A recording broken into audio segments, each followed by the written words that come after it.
Dando continuidade ao nosso curso de Geologia Sedimentar, temos agora uma videoaula sobre produção sedimentar, que é parte do nosso módulo de Geodinâmica de Bacias e Processos Superficiais. Nessa aula nós vamos discutir um pouco de intemperismo químico e físico, discutir a relação entre clima, latitude, altitude e intemperismo, a relação entre intemperismo e denudação e pensar um pouco a respeito do balanço de massa, de denudação e sedimentação em bacias. Então, o objetivo dessa aula é introduzir o conceito de produção sedimentar e ver a relação dele com o conceito de intemperismo. Produção sedimentar é quanto sedimento é gerado numa determinada área da superfície da Terra.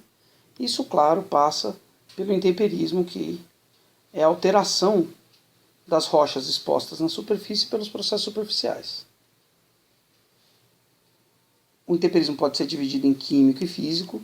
O físico é a desagregação por processos da superfície, variação diária ou sazonal de temperatura, é um processo importante aqui. A abrasão na base de geleiras, também é outro processo. E o intemperismo químico, que tem uma dimensão muito maior na Terra, que é o resultado da ação das águas superficiais, principalmente a chuva, alterando quimicamente as rochas expostas e gerando não só desagregação, fragmentação, mas também transformações químicas nessas rochas.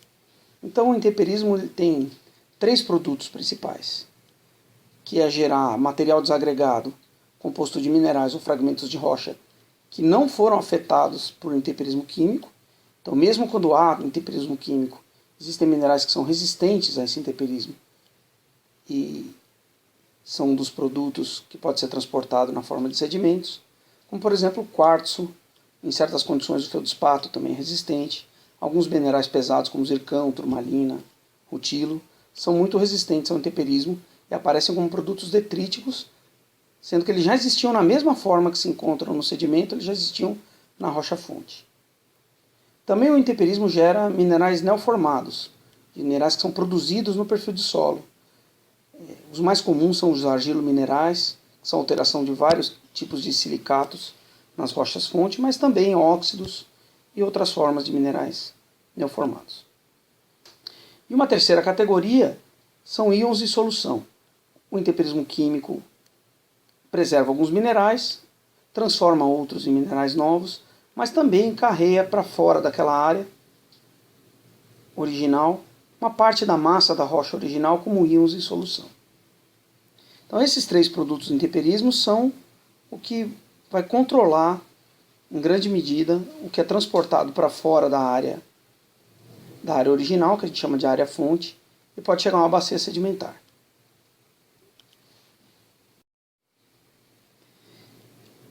Olhando a Terra numa escala maior, a gente pode perceber certos padrões de variação da precipitação e da temperatura que controlam o tipo e a intensidade do intemperismo em diversas áreas. O primeiro controle é a variação de temperatura. A temperatura, claro, é maior na região equatorial, Equador mais ou menos por aqui. É maior a temperatura média anual na região equatorial do que nos polos. Então, latitudes menores têm temperaturas maiores.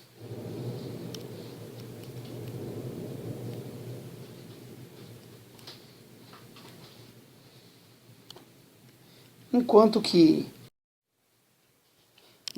do ponto de vista da precipitação, nós temos um padrão semelhante, com zonas de maior precipitação próximas ao Equador, porém, uma zona de precipitação bastante reduzida perto dos trópicos.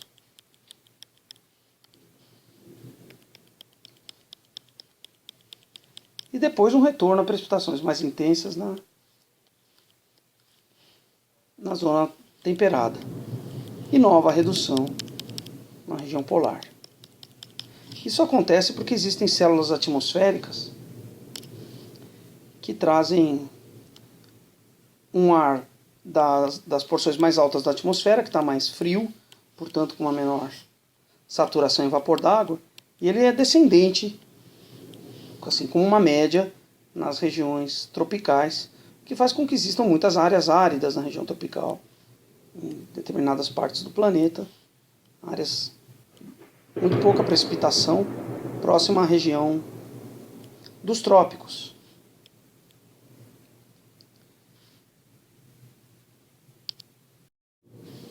Um outro padrão de grande escala é o de menores temperaturas relacionadas às maiores altitudes. Então, áreas de altitude mais elevada tendem a ter menores temperaturas, apesar de existir uma relação entre topografia e precipitação que é positiva.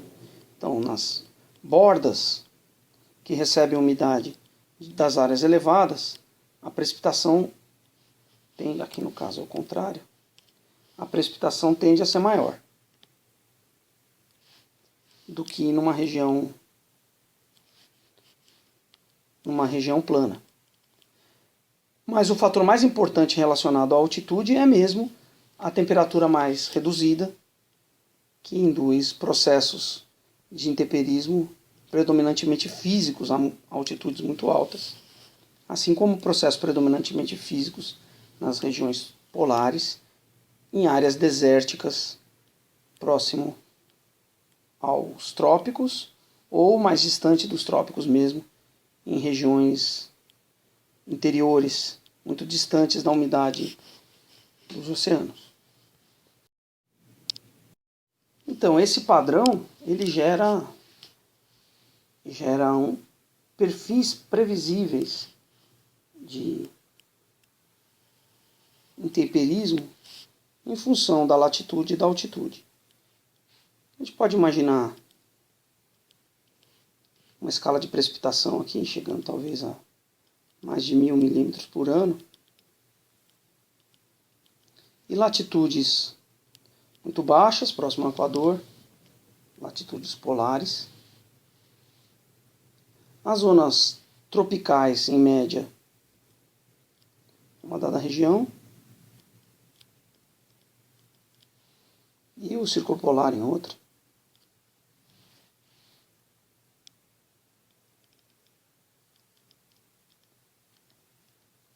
E na mesma escala a gente pode colocar talvez a temperatura aqui em graus. O que a gente pode observar? A gente pode observar uma curva de precipitação que tem um máximo próximo ao Equador, tende a ter em média um baixo nas regiões tropicais, se eleva de novo em regiões temperadas e tem um novo baixo em regiões polares.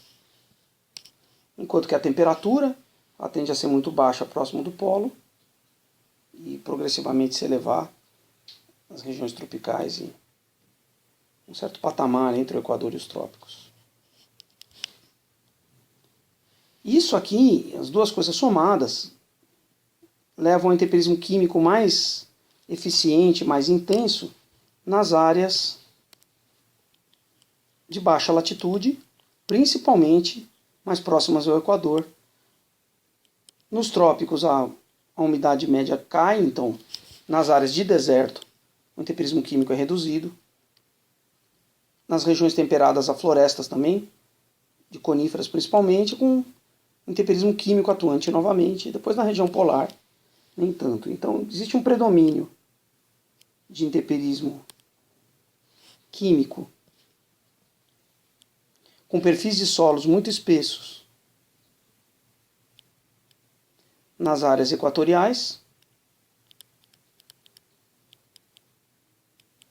perfis de solo reduzidos nas áreas desérticas que ocorrem com frequência nos trópicos,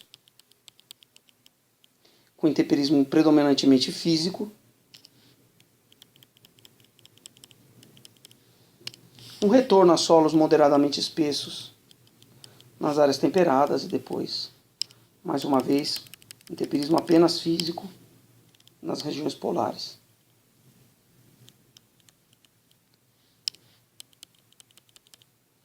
Isso é numa grande escala o que se espera na Terra. Como isso se correlaciona com a geração de sedimentos? Mais intemperismo, mais material desagregado, menos intemperismo, menos material desagregado. Numa primeira ideia, pode-se pensar que existe uma correlação direta entre a espessura potencial de solos e a produção sedimentar. Mas esse não é o único fator. Um fator muito importante é a declividade. Nós podemos pensar esse problema da seguinte maneira: muito intemperismo, muita alteração da rocha original. Mas um perfil de solo espesso implica em que essa zona de alteração está sendo ampliada para profundidades maiores ao longo do tempo, sem que haja remoção eficiente de material da superfície. Se a taxa de remoção é igual ou maior que a taxa de geração de solo, é claro que nós vamos ter rocha nua exposta. Então, uma área de solos muito espessos é uma área de intemperismo intenso, mas não necessariamente uma área de produção sedimentar intensa. Porque sedimentos são produtos do intemperismo que sofrem transporte. Se eles ficarem in situ, eles não são sedimentos, são solos. E qual o principal controle no transporte? Bom, a maior parte do sedimento da Terra é transportado por água corrente em superfície. Mas para que a água corra em superfície e tenha eficiência no transporte de sedimentos, é necessário que exista uma declividade. Então, áreas de maior declividade têm uma tendência a permitir um transporte mais eficiente do material particulado que foi gerado durante o intemperismo. Então a gente já pode imaginar, inicialmente e qualitativamente, que os dois fatores predominantes que controlam quanto de sedimento é gerado numa dada área são a taxa com que você altera e desagrega os materiais na superfície e a taxa com que você escoa esses materiais. A primeira é controlada por fatores climáticos locais e a segunda pela declividade, por fatores de relevo. Então, assim, não basta um clima muito propício à geração de material particulado, íons em solução, minerais resistentes neoformados. É necessário que tenha condições para esse material escoar a uma taxa grande. As áreas de maior produção sedimentar no planeta são áreas de grande declividade em climas diversos. Agora, é importante a gente entender também que esses materiais, produtos do intemperismo, que são escoados para fora das áreas de geração, as áreas fonte, eles têm rotas de transporte muitas vezes muito longas, às vezes nem tanto, e chegam a um destino final, que são as bacias sedimentares, onde os sedimentos se depositam e se acumulam sob um processo de subsidência, ficam preservados aí por um período razoavelmente longo de tempo. Então, os produtos detríticos, os minerais resistentes e neoformados, fazem depósitos terrígenos ou siliciclásticos nas bacias. Os íons em solução ficam em solução na água do mar por bastante tempo, dependendo do tempo de residência deles, em condições específicas em que a evaporação supera a precipitação, podem ocorrer depósitos de precipitação química direta. Existem também depósitos biogênicos, que são formados pelo metabolismo de organismos vivos, que retira certos íons da água e transforma em partículas sólidas, carapaças, ossos. Os depósitos biogênicos são predominantemente de carbonatos de cálcio. E aí está um problema no balanço de massa. Nem tudo que é depositado na bacia foi uma massa originalmente como componentes das rochas-fonte intemperizadas.